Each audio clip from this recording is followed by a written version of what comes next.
Yeah, we just talked about the disconnect, right, of power and stuff. If you had power, what would you do? What's a thing that ought to happen now? So one of the things that we're pushing for is the immediate release of 350 black people who are incarcerated due to crimes of poverty.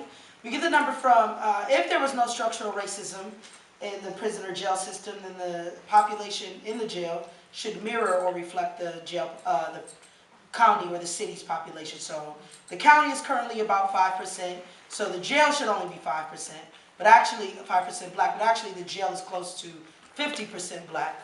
At about any given day, there's about 800 people in the jail. Only 50 of them should be black, but 400 of them are black. And so we say if you're honestly going to take serious the concept of ending, or the idea of ending the racial disparities, then you have to immediately release 350 black people, or you got to lock up like 6,000 or 7,000 white people.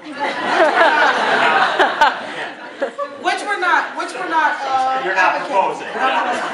But that's what you would have to do. So the only way you're going to end the disparity is to let people out. We also are moving and pushing to black economic development. That's right. Our community should be able to develop ourselves and sustain ourselves. So we're looking for investment into the black community, into businesses, jobs, and also black-led resources that would aid in the development of that community, or our community, whether it be mental wellness services provided by black folks, or more educational services provided by the black community within the black community. And we're also pushing for community control of the police, which quickly has 5 things. 1, all police should live in the communities that they serve. That's right. If you are on Allied Drive, you should live in policing at Allied Drive, you should live in Allied Drive. If you are policing Willie Street, you should live on Willie Street. Second, that the community has the authority and the ability to hire and fire police officers. That community should determine whether or not an officer is actually working, is actually doing a good job, or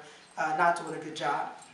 The community should be able to determine the priorities of the police. The community may say we actually don't need people driving around all day, we instead want people to help with traffic stops or traffic lights or something like that. The practices, right?